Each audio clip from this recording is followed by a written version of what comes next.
আপনার ফোনেও কি যে কোনো অ্যাপস বা থার্ড পার্টি ওয়েবসাইট চালাতে গেলে যে কোনো সময় অ্যাড আসে? আপনি কি এই অ্যাড নিয়ে বিরক্ত হচ্ছেন? তাহলে আপনার মোবাইলে এই দুটো সেটিংস করুন। এই সেটিংসগুলি করলে আপনার মোবাইলে অ্যাড আসা চিরতরে বন্ধ হয়ে যাবে। চলুন দেখিয়ে দিচ্ছি কি সেই সেটিংস। তার আগে আমাকে ফলো করে ভিডিওটাকে সেভ করে রাখবেন, পরবর্তীতে ভিডিওটা নাও পেতে পারেন। এর জন্য সবার আপনি আপনার মোবাইল থেকে সেটিংসটা কিন্তু ওপেন করে নেবেন। সেটিংসটা ওপেন করার পর তো আপনারা উপরে দেখতে পাচ্ছেন সার্চ সেটিং, এখানে আপনারা সার্চ করবেন প্রাইভেট ডিএনএস।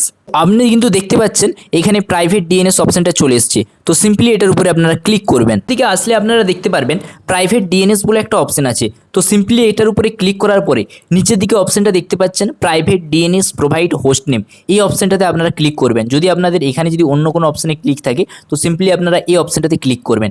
এটাতে ক্লিক করার পরেই আপনারা দেখতে পাচ্ছেন এখানে dns.adguard.com এইটা লিখে এখানে কিন্তু আপনারা সিম্পলি সেভ করে দেবেন। এবং 2 নম্বর সেটিংসটা করার জন্য আবার আপনি সেটিংসটা ওপেন করবেন এবং সেটিংসটা ওপেন করার পরে নিচের দিকে স্ক্রল করবেন। স্ক্রল করার পরে নিচের দিকে অপশান পাবেন গুগল বলে, এই গুগল অপশানটাতে আপনি কিন্তু ক্লিক করে দেবেন। সো এখানে একটা অপশান পেয়ে যাবেন আপনি অল সার্ভিস, এই অপশানটার উপরে ক্লিক করবেন এবং একটু নিচের দিকে আসবেন অ্যাডস বলে, সিম্পলি এটার উপরে আপনি ক্লিক করে দেবেন। আপনি এখানে দেখতে পাচ্ছেন ডিলিট অ্যাডভার্টাইজিং আইডি, তো এই অপশানটার উপরে ক্লিক করবেন। তারপরে এখানে দেখতে পাচ্ছেন ডিলিট অ্যাডভার্টাইজিং আইডি, এই অপশানটার উপরে ক্লিক করে দিলেই আপনার কিন্তু কাজ শেষ।